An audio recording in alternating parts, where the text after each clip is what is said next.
क्या हाल चाल है बाबू लोग? बढ़िया है। अच्छा, क्या पढ़ रहे थे हम लोग? भूगोल। अच्छा, दिख रहा है स्क्रीन पे? दिख रहा है। अच्छा, ज्योग्राफी हम लोग शुरू किए थे तो उसके चैप्टर्स नेम के बारे में इंट्रोडक्शन ले चुके थे। पहला लेक्चर हम लोगों का उसी पे चला। ज्योग्राफी का फर्स्ट पार्ट पढ़े थे तो उसमें बताया गया कि पूरे ज्योग्राफी को दो भागों में बांट दिया गया है। कितने भागों में बांटा गया? दो भागों में। पहन लेते हैं इसको पहले। अब देखो तो बिंग डिसूजा की तरह लगने लगे। ठीक ना, इसको निकाल देते हैं यार, तुम लोग दिख नहीं रहे हो। ठीक है, अब देखो ज्योग्राफी को कितने भागों में बांट दिया गया था? दो भागों में बांट दिया गया था, पार्ट ए और पार्ट बी। अच्छा, खंड अ, खंड क और खंड ख। खंड क में हम लोग क्या पढ़ने वाले थे? भूगोल। और खंड ख में क्या पढ़ना? आपदा प्रबंधन पढ़ने वाले थे ना। अच्छा, भूगोल में कौन कौन से चैप्टर पढ़े थे? तो आप देखेंगे सबसे पहले कि भूगोल में कौन कौन से चैप्टर पढ़े थे। तो सबसे पहले भारत में हम क्या पढ़े थे? संसाधन एवं उपयोग। अब बात संसाधन की है तो कुछ संसाधन प्राकृतिक होते हैं, कुछ संसाधन प्राकृतिक होते हैं, तो इसको चैप्टर नंबर अ बनाया गया। दूसरा बाबू, जल संसाधन, वन संसाधन, खनिज संसाधन और शक्ति संसाधन, इसके बारे में जानकारी ले चुके थे। क्लियर है ना? अच्छा, अगला हम लोगों का चैप्टर दूसरा आता है कृषि। तीसरा चैप्टर निर्माण एवं उद्योग। और चौथा चैप्टर क्या आता है? परिवहन, संचार और व्यापार। क्लियर है ना? कोई दिक्कत? क्या कोई बाहर है क्या? चलो, अगला हम लोग क्या पढ़े थे भाई? अगला बिहार के बारे में पढ़े थे ना। तो बिहार के बारे में कृषि एवं वन संसाधन, कृषि और वन संसाधन, प्राकृतिक संसाधन एवं जनसंख्या और संसाधन एवं उपयोग, इसी के अंतर्गत आएगा। ये सारे चैप्टर किसके अंतर्गत आएंगे? इसके अंतर्गत। उसके बाद से मानचित्र अध्ययन। और मानचित्र अध्ययन में क्या पढ़ेंगे हम? भारत की प्राकृतिक संपदा के बारे में, उसकी भूमि, जो भूमंडलीकरण है पूरे हमारे देश, हमारे भारत और हमारे बिहार का, कहाँ पठार है, कहाँ पर्वत है, कहाँ मैदानी इलाका है जो समतल होगा, कहाँ किधर से नदियाँ गुजरी हुई हैं। समझ में आ रहा है ना? इन सब के बारे में हम पढ़ेंगे। क्लियर है? तो इस मानचित्र अध्ययन के अंतर्गत इसे पढ़ेंगे। उसके बाद खंड ख आया था तो वो आपदा प्रबंधन था। क्या था? आपदा प्रबंधन। तो उसमें आपको बताया गया कि आपदा प्रबंधन में प्राकृतिक आपदा एक परिचय करना है। प्राकृतिक आपदा एक परिचय करना है। क्या तकलीफ है भाई? बच्चा तो मैसेज बोल रहा है। अभी किसका मोबाइल ले रहे? चट्टा कहीं का। तो लोग मैसेज भी आते हैं तो उसमें उड़ू उड़ू कर रहा है वो। हाँ, बंद करो, आगे देखो। तो अब दूसरा क्या पढ़े थे भाई? प्राकृतिक आपदा एवं प्रबंधन। अच्छा, प्राकृतिक आपदा का परिचय अगर हो गया, प्राकृतिक आपदा के बारे में हम जान गए, प्राकृतिक आपदा के बारे में जान गए, प्राकृतिक आपदा के बारे में हम जान गए, तो फिर उस आपदा का प्रबंधन कैसे करेंगे? आपदा का प्रबंधन कैसे करेंगे, इसके बारे में हमें जानना है। दूसरा चीज़ कि उस आपदा का प्रबंधन तो हो गया, तो आपदा, प्राकृतिक आपदा एवं प्रबंधन फिर करना है। क्लियर है ना? तो दो चीज़ें हो रही हैं यहाँ। देखो, प्राकृतिक आपदा का प्रबंधन कर रहे हो तो उस प्राकृतिक आपदा में किसका प्रबंधन करोगे? बाढ़ एवं सुखाड़ का। बाढ़ एवं सुखाड़ का। दूसरा आप पढ़ रहे हो प्राकृतिक आपदा एवं प्रबंधन, तो किसका पढ़ोगे भाई? भूकंप एवं सुनामी। भूकंप एवं सुनामी। क्लियर है ना? भूकंप और सुनामी। क्लियर? अगला देखोगे भाई, अगला देखोगे कि अगला क्या है? जीवन रक्षक आकस्मिक प्रबंधन। जीवन रक्षक आकस्मिक प्रबंधन और आपदा काल में वैकल्पिक संचार व्यवस्था। जीवन रक्षक आकस्मिक प्रबंधन क्या है? तो इंस्टेंट अगर कोई आपदा आती है, ए बालक एक तो बहुत लेट आते हो आप लोग क्लास में, उसके बाद आप लोग भगदड़ मचाते हो। समय से आ जाया करो यार क्लास में। आपकी क्लासें 5 बजे स्टार्ट हो जाती है, आप पहुंचते हो, टाइम देख लो भैया, बताओ। 5 बजे क्लास स्टार्ट होती है, आप पहुंचते हो 6:30 बजे, 1.5 घंटा लेट करके। आधे घंटे पढ़ोगे, 7:15 तक हम छुट्टी कर देंगे। हाँ अच्छा, जिस दिन लेट होता है उस दिन 8 बजे होता है यार। लेट सेट 7:20 तक आपके 7:15 तक क्लास ख़त्म हो जाते हैं। जिस दिन कोई टॉपिक जटिल होता है उस दिन 8 बजे तक चलते हैं भाई। तो आप पहले ही 1.5 से 2 घंटे आप क्या करोगे, लेट करके पहुंचोगे, कितना फ़ायदा वाला बात है। चलो आगे बढ़ें। तो अब जीवन रक्षक आकस्मिक प्रबंधन, जीवन रक्षक आकस्मिक प्रबंधन। अब जीवन रक्षक आकस्मिक प्रबंधन क्या है? तो जैसे आपदा आई तो तुरंत बचने के क्या क्या उपाय हो सकते हैं। इंस्टेंट आप कुछ ना कुछ उसके संसाधनों का उपयोग करोगे जिससे आप उन आपदाओं से बच सके। जैसे किसी का एक्सीडेंट हो गया तो आप तुरंत आप मतलब आकस्मिक प्रबंधन कुछ करोगे ना, फट दे अपना मोबाइल निकालोगे, फटाक से एक्सीडेंट हुआ वो तड़प रहा है, और आप क्या करोगे, मोबाइल निकाल के वीडियो बनाओगे, फ़ोटो बनाओगे और व्हाट्सएप ग्रुप में शेयर करो, भाई लो जल्दी शेयर कर दो, ये बंदा जहाँ भी हो जल्दी उसके घर के लोगों को मिल जाए, इसका तस्वीर फ़ोटो, और घर के लोग आए उठाएं। आप नहीं उठाना, आप नहीं उठाना। आप समझ में आ रहा है ना? तो ऐसा नहीं, आप अपने मोबाइल को अपने जेब में रखो और तुरंत क्या करो, प्राथमिक उप स्वास्थ्य केंद्र पर लेके जाओ, उसके बाद स्वास्थ्य केंद्र पर लेके जाओ, क्या तकलीफ है डॉक्टर देखेंगे उसके हिसाब से। इसी बीच में उनके घर वालों को सूचना भी दे दी जाएगी। तो अब ये आकस्मिक प्रबंधन। आपदा काल में वैकल्पिक संचार व्यवस्था।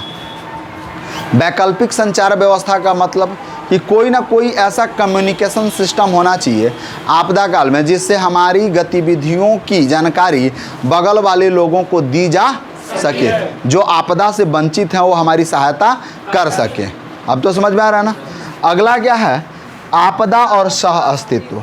आपदा और सह अस्तित्व। अब अंततोगत्वा कुछ ऐसी जगह हैं जहां हमेशा आपदाएं आती रहती हैं, जहां हमेशा बाढ़ आते रहता है।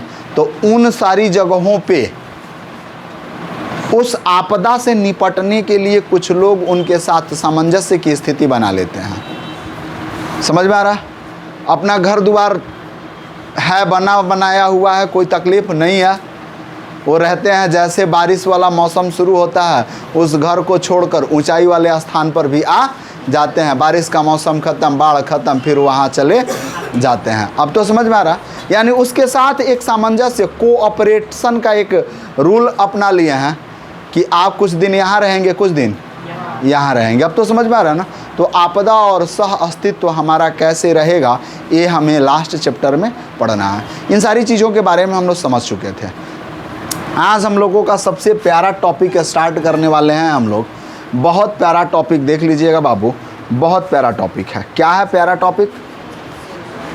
क्या नाम है उसका? संसाधन एवं संसाधन एवं उपयोग।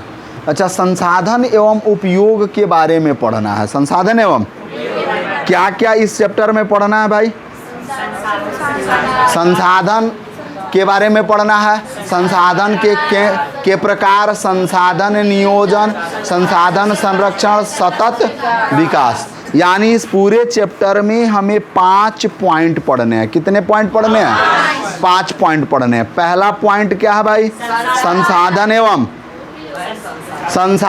संसाधन के प्रकार पढ़ने हैं, संसाधन नियोजन पढ़ना है, संसाधन संरक्षण पढ़ना और सतत विकास पढ़ना है। इस पूरे चैप्टर में हमें कितने टॉपिक्स पढ़ने हैं भाई? 5 टॉपिक्स पढ़ने हैं। इतना बात समझ में आ रहा है ना? चलो, 5 टॉपिक पढ़ने से पहले आपको प्यारा सा खूबसूरत सा एक पेपर आपको क्या किया गया होगा? प्रदान किया गया होगा। एक पेपर ऐसे मिला होगा, PDF इसका फाइल आपको पहले ही मिल गया होगा ताकि आपको पढ़ने में सहूलियत हो। परेशान ना होइए, जो मोबाइल वाले लोग देख रहे हैं उनका PDF डिस्क्रिप्शन में डाल दिया जाएगा, आप डाउनलोड कर लेंगे। ये मिल गया होगा। जितने भी पेज हैं सारे पेज को पीडीएफ बना के आपको दे दिया गया।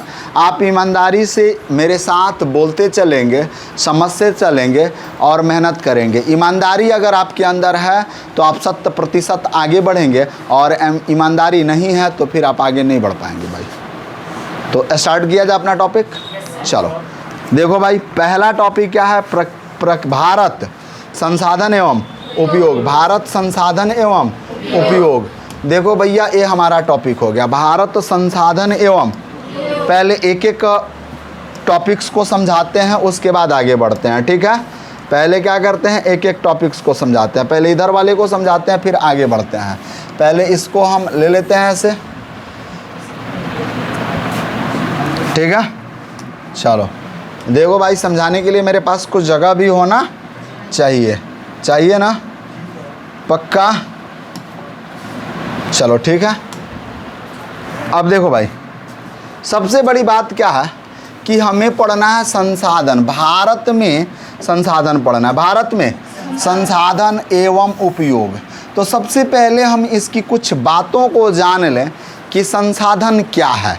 संसाधन क्या है? तो संसाधन आप देखेंगे तो कहता है कि मनुष्य के जीवन को आसान, सुचारू रूप से और क्रमबद्ध तरीकों से चलाने के लिए, समय को गुजारने के लिए जिन वस्तुओं का उपयोग किया जाता है वे सारी वस्तुएं संसाधन कहलाती हैं।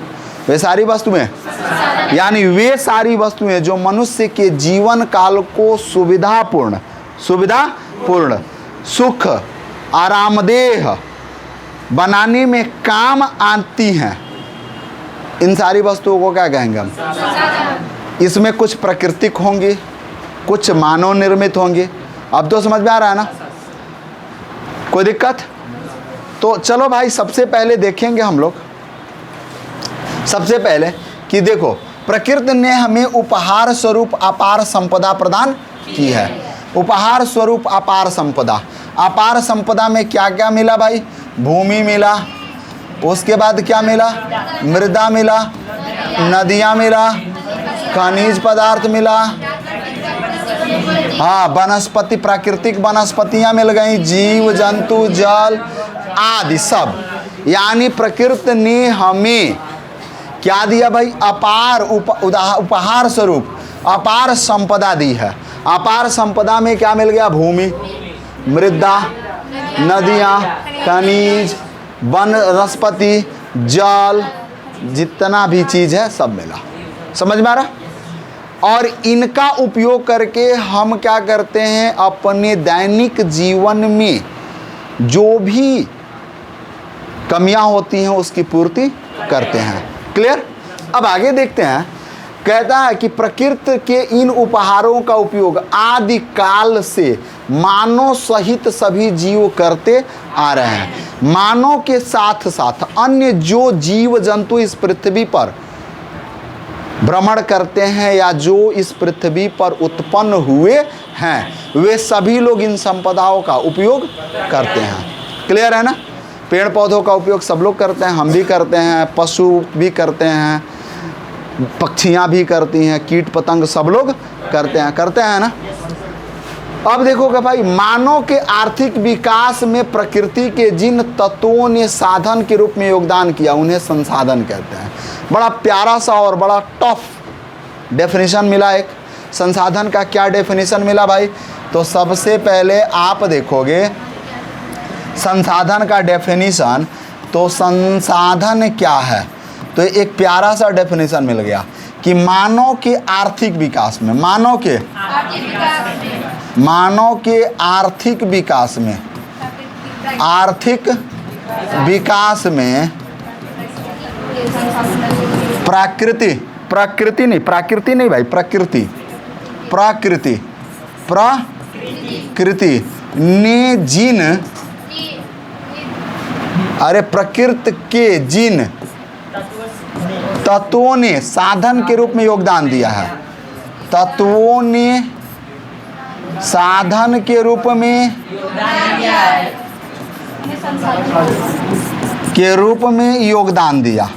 योगदान दिया है, उसे क्या कहते हैं भाई? उसे संसाधन कहते हैं।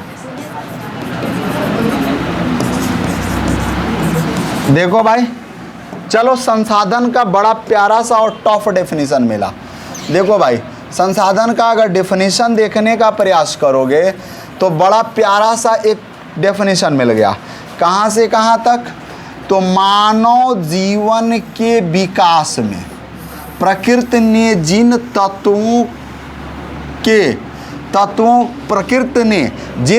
प्रकृति के जिन तत्वों ने साधन के रूप में योगदान दिया है मानव जीवन के विकास में, यानी तुम्हारा डेवलपमेंट हो रहा है, तुम्हारा डेवलपमेंट हो रहा है, तो प्रकृति के जिन तत्वों ने तुम्हारा क्या किया? साधन के रूप में योगदान दिया। जैसे तुम्हें धान गेहूं फसल उगाना है तो प्रकृति के तरफ से बारिश होने लगी, तुम्हें पानी की संपदा की प्राप्ति हुई, जल संपदा की प्राप्ति हुई, उससे तुमने अपने फसल को बहुत अच्छे से उगाया और तुम्हारे यहाँ अन्न भंडार की वृद्धि हो गई। अन्न भंडार की, तो फिर वह अन्न क्या कहलाएगा? संसाधन कहलाएगा। अब समझ में आ रहा है ना? वो पानी क्या कहलाएगा? संसाधन कहलाएगा। तो अब तो समझ गए संसाधन क्या है। तो मानव जीवन के विकास में प्रकृति के जिन तत्वों का उपयोग साधन के रूप में किया जाता है उसे क्या कहते हैं? बात समझ गए? आगे देखोगे बाबू, तो आगे कह रहा है कि प्रकृति के ये उपहार राष्ट्रीय अर्थव्यवस्था के आधार हैं। अब राष्ट्रीय अर्थव्यवस्था क्या है भाई? तो राष्ट्रीय अर्थव्यवस्था, अर्थव्यवस्था, अच्छा, राष्ट्रीय अर्थव्यवस्था आप जानते होंगे, अर्थशास्त्र में बताया गया होगा economical, national economics, national economics और इकोनॉमिक्स क्या है, नेशनल इकोनॉमिक्स क्या है? तो जैसे किसी देश के डेवलपमेंट में उसका सकल घरेलू उत्पाद, जिसको कहते हैं जीडीपी, ग्रोस डोमेस्टिक प्रोडक्ट, यानी जितनी उसमें वृद्धि होती है उस देश का विकास उतनी ही तेजी से होता है। जैसे भारत हमारा विकासशील देश है, लेकिन हमारे भारत की अर्थव्यवस्था दुनिया की अर्थव्यवस्था में 5वें स्थान पर है, 5वें पायदान पर खड़ा है। समझ में आ रहा है? यानी कभी बहुत पीछे था, आज 5वें पायदान पर आया है, अगले साल यह किसी और को पीछे करके 3रे 4थे पायदान पर चला जाएगा। यानी अब हमारा देश ग्रोथ कर रहा है, यानी ग्रोथ का मतलब उसके जीडीपी का जो रेट है वो बढ़ रहा है। तो ये प्रकृति संपदाएं राष्ट्रीय अर्थव्यवस्था की आधार मानी जाती हैं। अब तो समझ में आ रहा है? चलिए अब आगे बढ़ते हैं मेरे बाबू। तो आगे मिलता है कि ये लोगों की आर्थिक शक्ति और संपदा के आधार स्तंभ है। ये लोगों के आर्थिक शक्ति, आर्थिक शक्ति का मतलब इकोनॉमिकल मजबूती आपको चाहिए तो पैसा रुपया चाहिए, आपके घर में प्राकृतिक की संपदाएं होनी चाहिए। जैसे पैसा कमा लेंगे अनाज नहीं आएगा तो पैसा खाकर जीवित नहीं न रहेंगे। पानी पीकर तो जीवित रह सकते हैं, लेकिन पैसा खा पीकर जीवित नहीं रह सकते हैं। तो कहने का अर्थ है कि ये प्रकृति, ये लोगों की आर्थिक शक्ति और संपदा के आधार स्तंभ है। कौन? प्राकृतिक संपदा। जैसे पेट्रोलियम मिलता है तो आप उसका उपयोग ईंधन के रूप में करते हो ना। अगर पेट्रोलियम ना मिले तो फिर कहीं ना कहीं उस स्थिति में आपका प्रॉब्लम बढ़ेगा कि नहीं बढ़ेगा? बढ़ेगा ना, बढ़ेगा। उसी तरह से आगे बढ़ते हैं तो आदि मानव अपने भरण पोषण के लिए प्रत्यक्ष रूप से जीव जंतु और पेड़ पर निर्भर था। जो आदि मानव, बहुत पहले मनुष्यों का विकास हुआ तो पहले मनुष्य बंदर के रूप में आए। इतिहास में आप पढ़े होंगे, प्राचीन इतिहास में, तो वे डायरेक्ट रूप से क्या था? वन, पेड़ पौधों पे और जीवों पर निर्भर था। वो पत्ता खाकर जी लेता था। जैसे अभी बंदर को देखिए, उसको पेट्रोल की कोई ज़रूरत नहीं है, उसको मोबाइल फ़ोन की कोई ज़रूरत नहीं है, उसको गाड़ी की कोई ज़रूरत। अच्छा, उसका तबीयत खराब हो जाता है, एम्बुलेंस की भी ज़रूरत नहीं है। समझ में आ रहा है ना? वो पेड़ पौधों पे डायरेक्ट रूप से निर्भर है, डायरेक्ट रूप से निर्भर है। वो पानी देखेगा तो पी लेगा, पत्ता का पत्ता खा लेगा। उसी में कुछ बंदर क्या होते हैं, राक्षसी प्रवृत्ति के हो जाते हैं, वो इंसानों को काटना शुरू कर देते हैं, यानी जीवों पर निर्भर करने लगते हैं। वो काट के भग जाएगा। समझ में आ रहा है ना? वैसे ही आदि मानव अपने भरण पोषण के लिए प्रत्यक्ष रूप से जीव जंतुओं का प्रयोग करता था, पेड़ पौधों का। पत्थर का हथियार बनाया, सियार, भेड़, बकरी, कुकुर, बिलार कुछ भी मिला, खचाक वो जीव जंतु दांत में चिदोर दिया। ये क्या किया, उसको कच्चे खा गया। तो बाद में आग की खोज हुई, पाषाण काल में तो आग की खोज हुई, तो उसने क्या किया, अब जीव जंतुओं को खचाक और पका के खाने लगा। और अभी धीरे धीरे विकास हो गया 2021 में। तो ये आदि मानव जो यहाँ बैठा है, ये छील छाल के, पका के, सड़ा के, गला के सब खाने लगा। समझ में आ रहा है ना? हाँ, सॉस के साथ खाता हूँ, जो सोया सॉस आता है वो करिका मोबिलवा, उसको मिला के ऐसे ऐसे तब खाता है। कहता है सर सॉस है, ठीक। और क्या, और कुछ? हाँ, अभी अब उसको इंसान क्या कर रहा है, बिरयानी बना रहा है सूखल भात के साथ। मान लो पहले भात फाँक लिया, घोटा नहीं रहा तो वो डांटा लेखा ले रहा है और उसी को ठकेल रहा है और उसको कह रहा है कौन सी बिरयानी है। ठीक, राधे राधे यार। आगे बढ़ते हैं। अब देखो तो इधर देख लो भाई। अब धीरे धीरे उसने औजारों, उपकरणों, तकनीकों और कुशलताओं का विकास किया। धीरे धीरे डेवलपमेंट हुआ। पहले तो बुर्बक था, बिना कपड़े के रह लेता था, लेकिन बाद में धीरे धीरे उसने औजार का विकास किया, उपकरण का विकास किया, तकनीक सीखा कि औजार बनाएंगे कैसे, नुकीला कैसे बनाएंगे, धारदार कैसे बनाएंगे। उसके बाद से कुशलताओं का मतलब कि अब उसमें व्यवहारिकता का नियम आने लगा। जैसे वो पहले पापा को पापा नहीं कहता था, अब वो नहीं हम इनके घर के हैं या तुम इनके घर के हो। समझ में आ रहा है ना? कोई दिक्कत? हाँ, इतना व्यवहारिकता आया, इतना व्यवहारिकता डेवलप हो गया कि रात को 11 बजे गेपिया रहा है फोने पर, बाबू कैसी हो, सो गई हो। इतना व्यवहारिकता आ गया। समझ में आ रहा है ना? तो कुशलताओं का क्या कर लिया, विकास कर लिया। पर्यावरण के साथ साथ अंतः क्रियाएं करते हुए उसने अपने लिए उपयोगी वस्तुएं प्राप्त की। अपने लिए उपयोगी वस्तुएं प्राप्त की। अब इतना उपयोगी वस्तु प्राप्त किया कि एक लड़का आया था तो देखे कि उसका पैंट है का 70 जगह से फटले। हम कहे कौन, ई का है रे, कुकुर नोच दिया का मैंने कहीं गया होगा, जो भदवारी वाला लगन है उसमें दही गिर गया होगा, गांव से गुजर रहा होगा, कुकुर लखेत दिया होगा, फट गया होगा पैंट वैंट। तो कह रहा नहीं sir, this is the model, latest model. हाँ, उर्दू बतिया रहा है। तो देखो फटल, इतना ज़्यादा क्या किया ना, अपने लिए उपयोगी वस्तुएं प्राप्त करी कि पूरा क्या है, पैंट फटले है, पूरा पैंट फटले है बाबू। अब देखो ये प्राकृतिक वस्तुएं उसके लिए प्राकृतिक संसाधन बने। इन्हें प्राकृतिक संसाधनों ने मानव के आर्थिक विकास का आधार प्रदान किया। क्लियर? अब देखो, अच्छा इतना ज़्यादा, अच्छा बाल, हेयर स्टाइल, अरे हेयर स्टाइल तीनों को पूछबे मत करो। चलो आगे बढ़ते हैं, छोड़ो यार तू लोग का बात। अब मानव ने प्राकृतिक संसाधनों का उपयोग कर अपने लिए रहने योग्य दुनिया बनाई। उसने मकानों, भवनों, सड़कों, रेल मार्गों, गांवों, कस्बों, नगरों, मशीन, उद्योगों, कई अन्य वस्तुओं की रचना की। ये सभी वस्तुएं भी बहुत उपयोगी हैं। इन्हें मानव निर्मित संसाधन कहते हैं। प्राकृतिक और मानव निर्मित संसाधन निर्मित दोनों ही संसाधन जीवन के लिए अति आवश्यक हैं। इस पुस्तक के अंतर्गत हम केवल इन्हीं संसाधनों का उपयोग करेंगे, यानी प्राकृतिक और किसका अध्ययन करेंगे भाई? भारत के इन्हीं संसाधनों का उपयोग करेंगे, जिसमें प्राकृतिक भी होगा और मानव निर्मित भी होगा। चलो भाई, लिखने वाले लोग आप इसको आसानी से क्या कर सकते हो? लिख सकते हो। इसको आप आसानी से लिख सकते हो। इसको हम साफ कर देते हैं। आप लोग क्या करेंगे भाई? PDF ले लेंगे। मिल गया है तो अच्छी बात है, नहीं मिला तो भी अच्छी बात है। अब 80 बात नहीं है, 90 बात है। चलो आगे बढ़े हम लोग।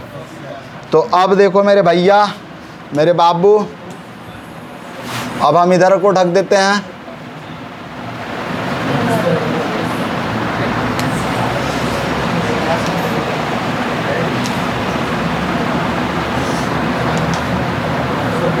चलो अब देखो भाई, ए बच्चा पार्टी, देखो इधर। अब हमारा चैप्टर स्टार्ट हो रहा है। क्या स्टार्ट हो रहा है भाई? चैप्टर।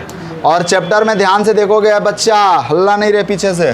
भारत संसाधन एवं उपयोग, विषय प्रवेश।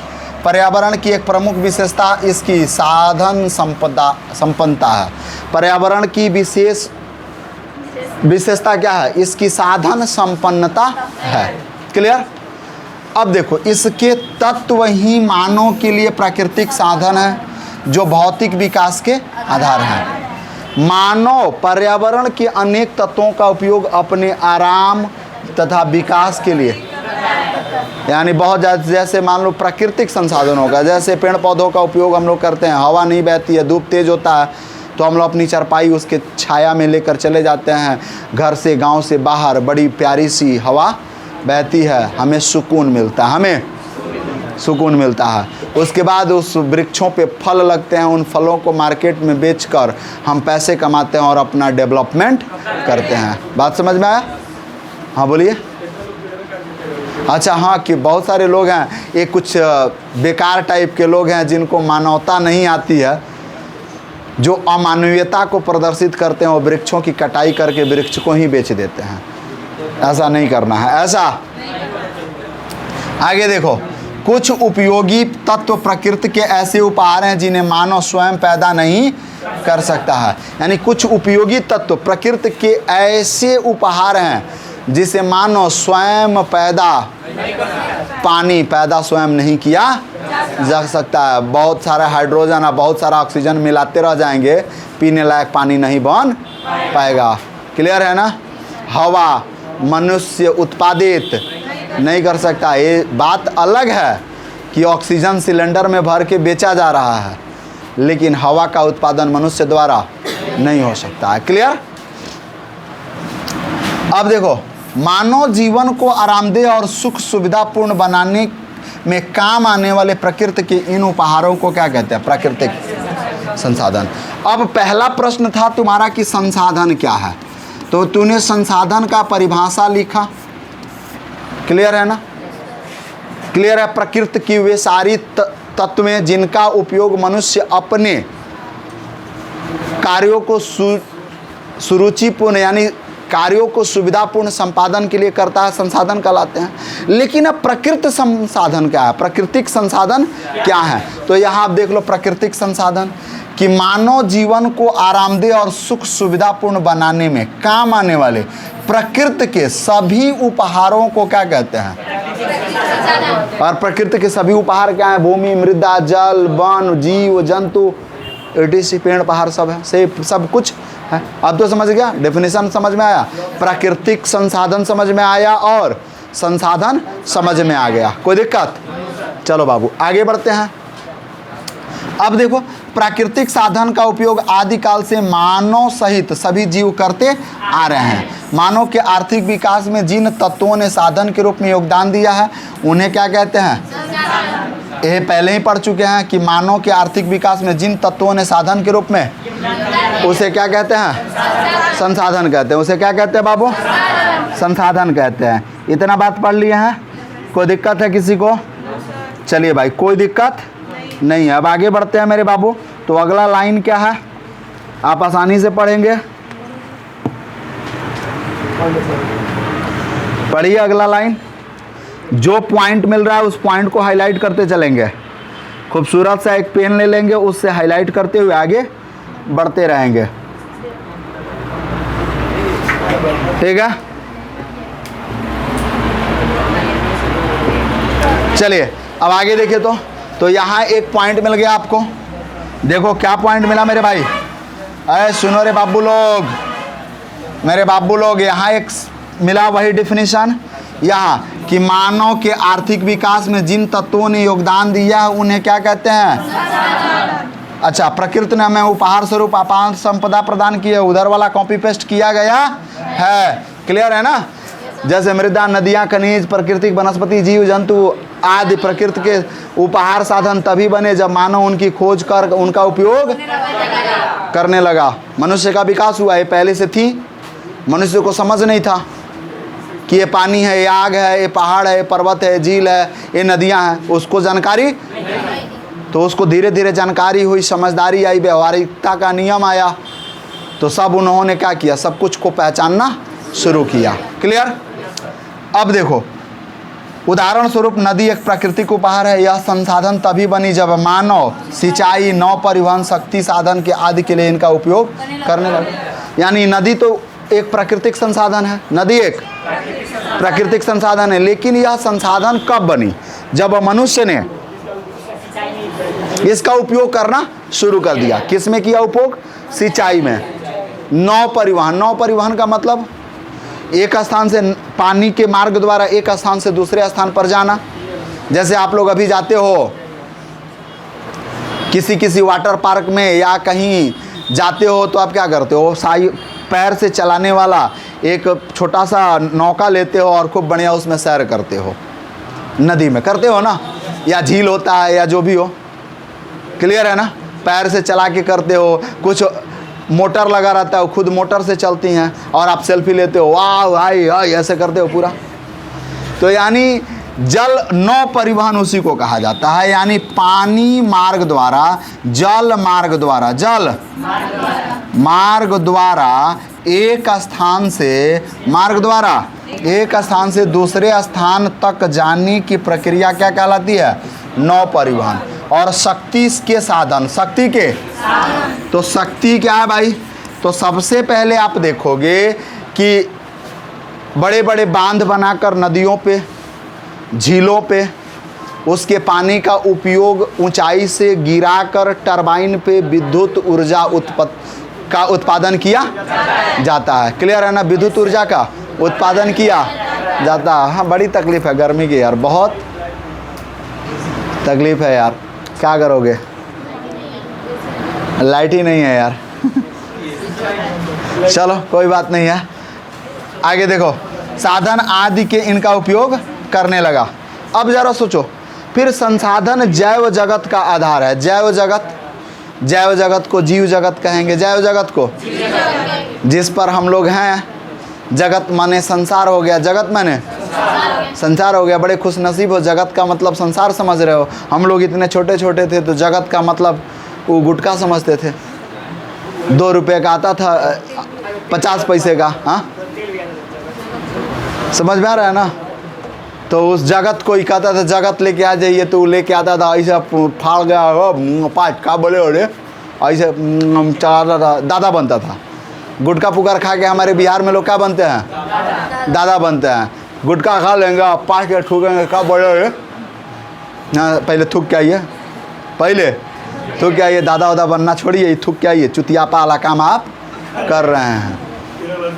ठीक, हाँ, तेरा खल का मुँह बना रहे हैं, सही बात है भाई।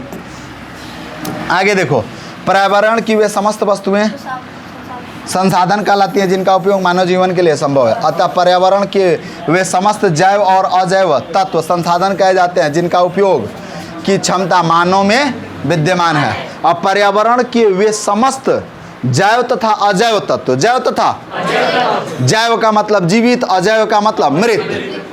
जैव का मतलब लिविंग थिंग्स, अजैव का मतलब नॉन लिविंग। पेड़ पौधा सूख गया, पेड़ पौधा, उसकी टहनियों का उपयोग बेंच बनाने में, कुर्सी बनाने में, चारपाई बनाने में, पलंग बनाने में। और बाकी हम लोग जो आप लोगों पे एक प्यारी सी खूबसूरत सी जादुई छड़ी का प्रयोग करते हैं, वो भी बनाने में। तो यानी कह रहा है कि जैव और अजैव तत्व संसाधन कहे जाते हैं जिनका उपयोग मानव में उस क्षमता का विद्यमान होना जरूरी है, जिनका वह उपयोग कर सके, पहचान सके कि यह क्या है, अब हमारे लिए संसाधन बन गया। संसाधन तो जैव हो गया। जैसे मान लो मनुष्य में होना चाहिए ना, जैसे ऑक्सीजन से मनुष्य जी रहा है, तो पिछली बार पढ़ा रहे थे तो मनुष्य को जीने के लिए ऑक्सीजन की जरूरत है, तब तक एगो खड़ा हुआ और कह रहा है नहीं सर, ऑक्सीजन जीने के लिए ज़रूरत नहीं है, मैं जो जी रहा हूँ वजह तुम हो। हाँ, ऑक्सीजन नहीं है तो कह रहा नहीं सर, मैं जो जी रहा हूँ वजह, वो कोई किसी को बताया अब यहाँ रख नहीं सकते हैं चूँकि बड़ा प्रॉब्लम है ना, ठीक, तो वजह किसी और को बता रहा था। जीने का वजह कोई और है, ऑक्सीजन। ये आपका चुतियापा है, ये आपका चुतियापा है। आइए आगे बढ़ते हैं। इस संदर्भ में स्वयं मानव की एक प्रमुख संसाधन है। स्वयं मानव भी एक प्रमुख संसाधन है। अब तो समझ में आ रहा है ना, मनुष्य भी एक प्रकार का संसाधन है। इन संसाधनों के उपयोग से मानवीय संस्कृति का अभ्युदय और विकास हुआ है। अभ्युदय का मतलब उत्पत्ति, अभ्युदय का मतलब और विकास हुआ। अतः संसाधन प्रकृति, मानव और प्रौद्योगिकी के पारस्परिक क्रियाओं का प्रतिफल है। यानी संसाधन क्या है, तो मानव, प्रकृति और औद्योगिक के बीच एक पारस्परिक संबंध है। अब तो समझ में आ रहा है ना, मनुष्य को बुद्धि ना हो तो संसाधन का कोई महत्व नहीं है। अब मनुष्य को ढेर बुद्धि हो जाए, ढेर बुद्धि हो जाए, जैसे आप ही लोग जब आपको मिल जाती है घर से बाइक, तो जाना मतलब आप चौराहे से कटना इधर है, आप कट इधर जाते हैं, समझ में आ रहा है ना। आप कुछ दूर तक जाते हैं, 4-5 किलोमीटर दूर तक, गांव से बाहरी, और उसके गांव के किनारे तक भी चले जाते हैं, और वहां से फिर वापस आते हैं, फिर वहां से वापस आते हैं, तब इधर जाते हैं। तो इतनी भी बुद्धि हो जाए तो फिर संसाधन का कोई महत्व नहीं है, वहाँ संसाधन का दुरुपयोग होगा, संसाधन का दुरुपयोग होगा। अब तो समझ में आ रहा है। अब देखिए, किसी भी प्राकृतिक संपदा को संसाधन कहलाने के लिए सहज और सुलभ होना, मानव को उसकी जानकारी होना, मानव द्वारा उसका उपयोग किया जाना तथा मानव के पहुंच के अंदर होना तथा पर्याप्त मात्रा में उपलब्ध होना आवश्यक है। यानी कोई भी वस्तु अब संसाधन कब बनेगी, प्रश्न उठेगा ना कि किसी वस्तु का संसाधन होना क्या कहलाएगा। इसका अर्थ स्पष्ट करें कि पानी एक प्रकार का संसाधन है, कैसे, तो आप बताओगे, सीधा बात, यही बात लिखोगे भैया आंसर में, पानी एक संसाधन है, तो क्या लिखोगे कि प्राकृतिक संपदा को संसाधन कहलाने के लिए, प्राकृतिक संपदा को संसाधन कहलाने के लिए सहज रूप से सुलभ होना, सुलभ का मतलब उसको सहज रूप से प्राप्त हो जाए, वह मिल जाए, सहज रूप से, आसानी रूप से, आसानी तरीकों से प्राप्ति हो जाए, बहुत ज़्यादा कठिनाई का सामना न करना पड़े। अब तो समझ में आ रहा है। दूसरा चीज़, मानव को उसकी जानकारी होनी चाहिए, समझ में आ रहा है ना, कि मैं जो जी रहा हूँ वजह कौन है, इसकी जानकारी मानव को होनी चाहिए। मानव द्वारा उसका उपयोग किया जाना चाहिए, समझ में आ रहा है। दूसरी चीज़, मानव के पहुँच के अंदर तथा पर्याप्त मात्रा में उपलब्ध होना आवश्यक है। यानी पर्याप्त मात्रा में उपलब्ध होना चाहिए, मानव के पहुँच में होना चाहिए, समझ में आ रहा नहीं। आगे बढ़ते हैं। साथ ही साथ उस पदार्थ में उपयोगिता तथा कार्य संपादन का भी क्षमता आवश्यक है। तो किसी वस्तु का संसाधन होना, क्या कारण है भाई कि कोई वस्तु संसाधन होगा। आप कोई पूछे कि जल एक प्रकार का संसाधन है, तो क्या लिखोगे, कैसे। हवा एक प्रकार की संसाधन है, कैसे, क्या इसे लिखोगे भाई, तो ये आंसर उतारोगे और लिखोगे कि हवा हमारे आसपास भरपूर मात्रा में प्राप्त है, अतः हम कह सकते हैं कि यह संसाधन है। क्लियर, कोई दिक्कत। आगे बढ़ा जाए, अगले पेज पर चला जाए बाबू लोग। तो इस पेज को हम साफ कर दें, पक्का। चल मेरे भाई, लिख लेगा ना अब, हाइलाइटर से जो जो बातें हाईलाइट की जा रही हैं उनको हाईलाइट कर लो भाई।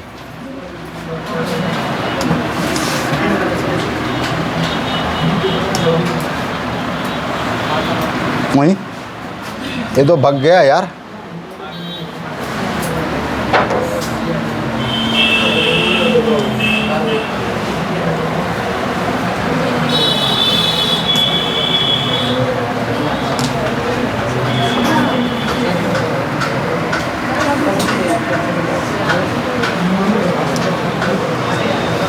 चलो अब इसको पूरा तुम लिख सकते हो ना, कोई दिक्कत? चलो अगले पेज पे चले। मिल गया ना इसका पीडीएफ आप लोगों को? अगला पेज क्या है? संसाधन का महत्व, संसाधन का अर्थ, संसाधन का अर्थ। देखो भाई यहाँ संसाधन का अर्थ समझाया गया है, यानी what is the meaning of resources. What is the meaning of, देखो भाई what is the meaning of resources, of resources.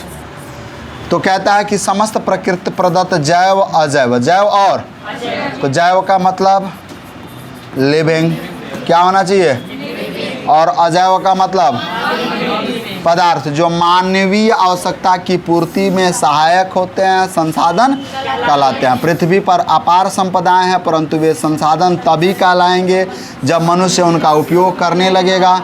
उदाहरण के लिए थोरियम में रेडियोधर्मिता के गुणों के आविष्कार के बाद ही केरल में पाई जाने वाली मोनोजाइट बालू हमारे लिए एक महत्वपूर्ण संसाधन बन गई। इस प्रकार संसाधन होते नहीं बल्कि उपयोगिता के आधार पर बन जाते हैं। संसाधन होते नहीं बल्कि उपयोगिता के आधार पर बन जाते हैं। ये किसका कथन है? जिमरमैन का। किसका कथन है भाई? जिमरमैन का। आज अच्छा, आज एग्जाम भी हुआ था ना, पेपर दिखा दो हमें। देखो भैया पेपर दिखा दो जल्दी से एग्जाम वाले लोग। अच्छा प्यारा सा खूबसूरत सा आज आया भी था, देख लो भाई क्या प्यारा सा टॉपिक आया था कि संसाधन हुआ नहीं करते बना करते हैं, स्पष्ट करें। बस यही बात उठा के लिख देनी है, यही बात उठा के। या इसके पीछे वाले पेज में हमने बताया कि किसी भौतिक यानी यहाँ से यहाँ तक, यहाँ से यही बात लिखना है, संसाधन हुआ नहीं करते बना करते हैं। या किसका कथन है भाई? जिमरमैन का। तो जिमरमैन साहब का क्या कथन हुआ भाई? कि संसाधन हुआ नहीं करते बना करते हैं। तो जिमरमैन ने क्या कहा है भाई? कि संसाधन होते नहीं बल्कि उपयोगिता के आधार पर बन जाते हैं। समझ में आ रहा है ना? अब पेड़ पौधे हैं हमारे अगल बगल में, बहुत सारे वृक्ष हैं, उनकी पहचान हमें नहीं है, बहुत ज़्यादा घास फूस जमते हैं। जिस दिन हमें पहचान हो गई कि यह हमारे लिए फ़ायदेमंद है तो हम उसका भरपूर उपयोग करना शुरू कर देंगे, तो वह हमारे लिए क्या बन जाएगा? संसाधन बन जाएगा। अब तो समझ में आ रहा है? आज जानकारी नहीं होगी और हम उसका उपयोग नहीं कर पाएंगे तो फिर वह हमारे लिए संसाधन नहीं है। क्लियर? कोई दिक्कत? चलो भाई अच्छा है। भूमि एक महत्वपूर्ण संसाधन है। कैसे? भूमि एक महत्वपूर्ण संसाधन है कैसे? देख लो भैया, दो क्वेश्चन तो दो नंबर के आ गए ना आपके इसी चैप्टर से। अगला फिर क्वेश्चन कह रहा है कि साधनों के स्वामित्व के आधार पर अर्थव्यवस्था को अच्छा ये अर्थशास्त्र हो गया ना।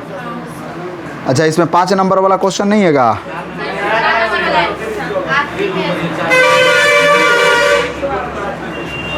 है यार, सबसे लास्ट में दिया हुआ है ना दीर्घोत्तरीय प्रश्न में।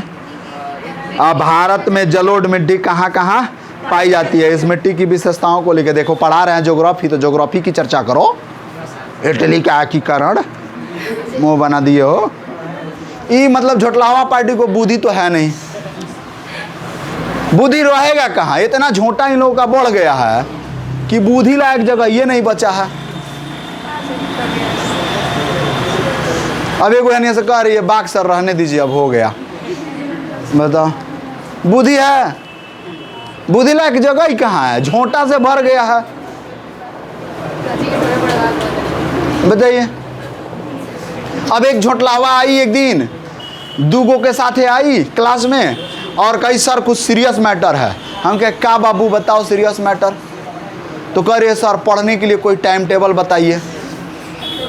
हमने उसको प्यारा सा एग्जाम्पल दिया कि देखो, हे बुद्धि की ना होने वाली देवी, अब मछली भी तैरने के लिए टाइम टेबल बनाए तो फिर गलत बात है ना। हो भैया, अभी पढ़ने के लिए टाइम टेबल बनाएगी सब।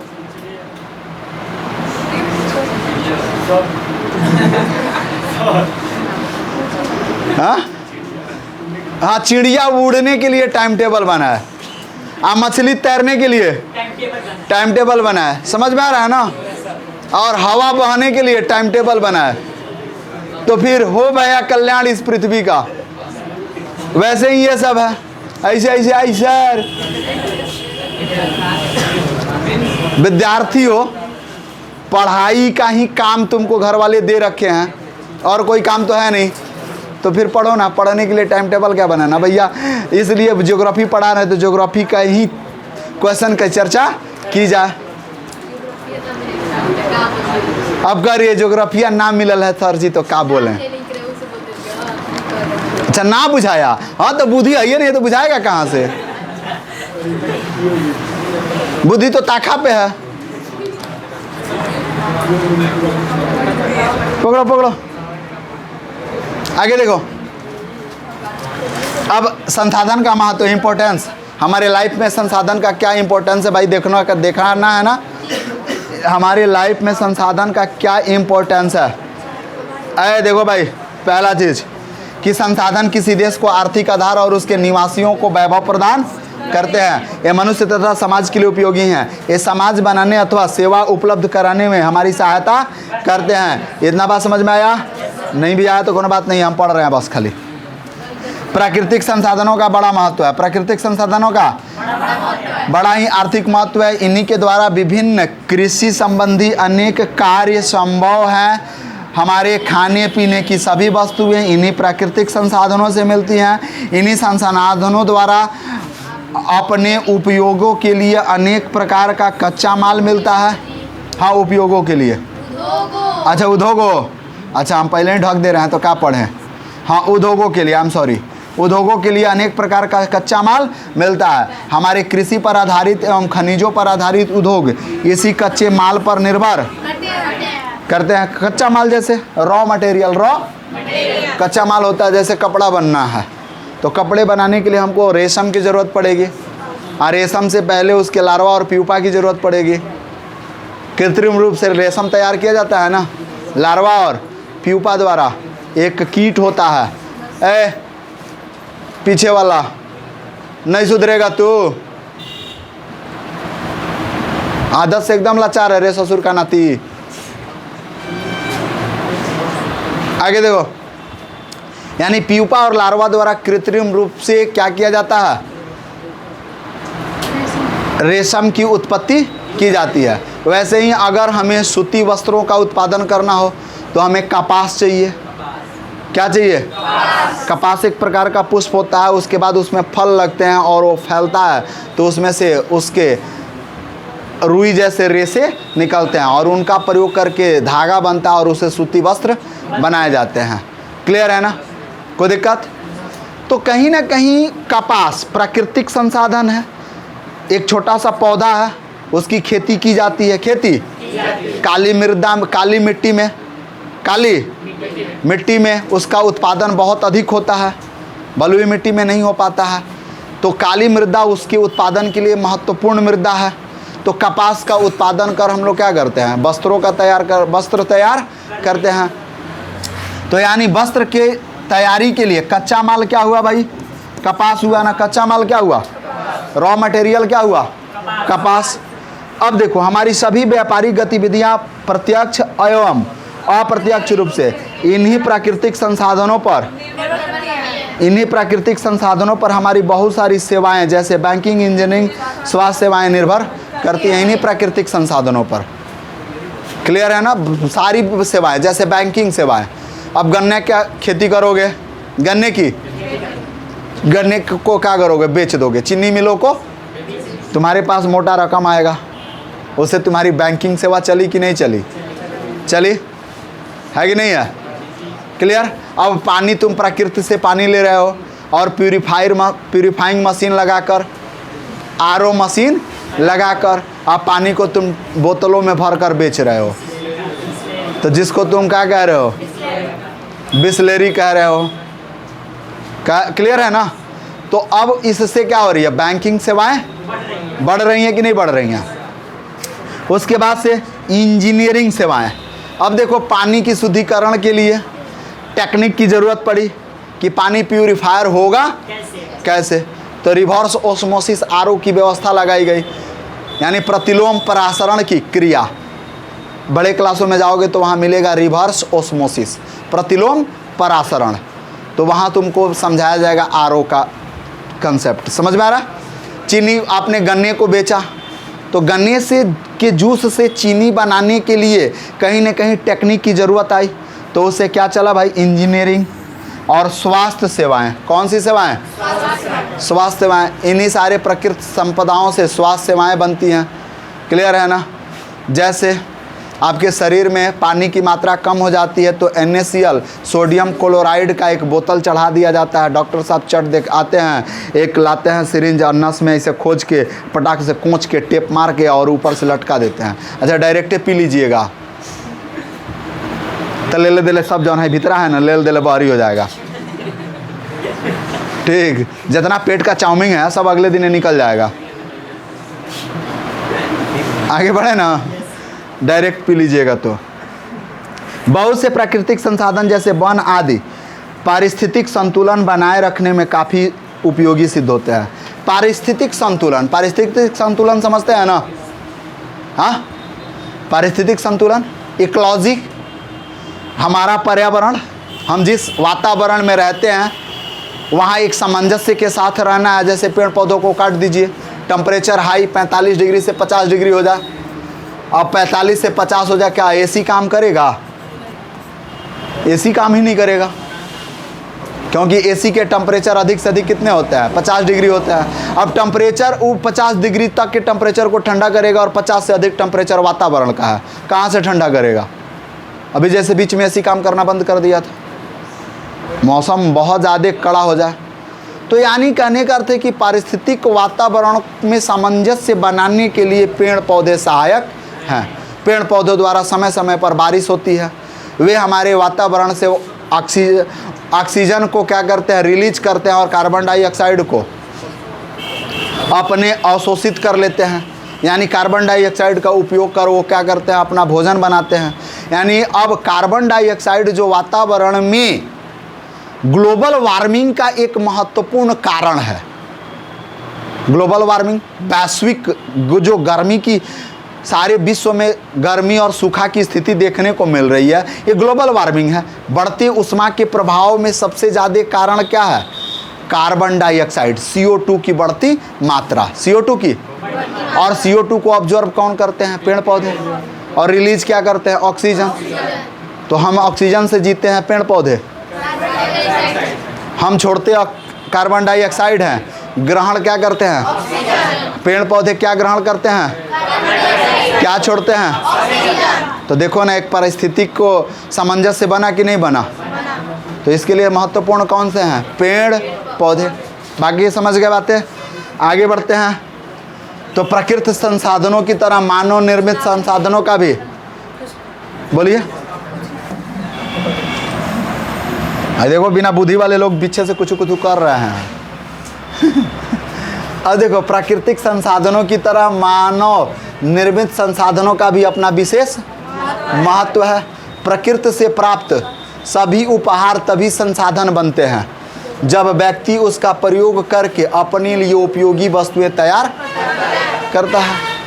अब प्रकृति से क्या करो, उपयोगी वस्तुओं को लो और उनको अपने हिसाब से अपने उपयोग में तैयार करो। क्लियर है ना। जैसे पहले क्या होते थे, प्लास्टिक का उत्पादन नहीं था, तो प्रकृति से वस्तुओं को लिया गया। जैसे लकड़ियों की, पेड़ पौधों की टहनियाँ सूख गई तो उसको काट लिया गया, जलावन के उपयोग में लिया गया, उससे अच्छे अच्छे फर्नीचर तैयार कर लिए गए। क्लियर है ना। तो ये मानव निर्मित संसाधन हो गया। आए कहाँ से, प्रकृति से ही, लेकिन मनुष्य ने अपने सूझबूझ की सहायता से उसका क्या किया, निर्माण किया, अपने सूझबूझ की सहायता से उसका निर्माण किया। तो ये क्या बने भाई? प्राकृतिक संसाधन से मानव निर्मित संसाधन में आ गए। क्लियर? अब देखो संसाधनों के प्रकार, संसाधनों के प्रकार। एक और बात है, नीचे और भी लाइनें लिखी हैं, हम छोड़ छोड़ के बढ़ रहे हैं भाई। बच्चा बोलेगा ओए मास्टर जी, अब देखो यदि खनिज धरातल के नीचे ही दबे रहे तो यह कोई संसाधन नहीं बनते। इस प्रकार वन भी तभी संसाधन बनते हैं जब मानव इनका प्रयोग अपने लाभ के लिए। तो संसाधन का मतलब हुआ कि वे वस्तुएं जिनका प्रयोग मनुष्य अपने लाभ के लिए करे तभी वो संसाधन कहलाएगा। क्लियर है ना? कोई दिक्कत समझ में आ रहा है? हाँ, अच्छा। एक मानव निर्मित संसाधन, ठोड़ रंगना संसाधन कब बना? जब हमारे गायकार महोदय ने उसका महत्व बता दिया कि रोटी से बोर के खाइए, तो संसाधन बन गया। वो क्या बन गया? नहीं तो पहले संसाधन नहीं था। क्लियर है ना? आगे बढ़ो, आगे। बक हंस रहे हो, क्लास का माहौल खराब कर रहे हो।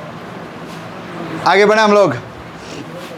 अब देखो संसाधन के वितरण से यह स्पष्ट होता है कि सामान्यतः इन्हें 3 वर्गों में बांटा जाता है। संसाधन को कितने भागों में बांट दिया गया? कौन कौन?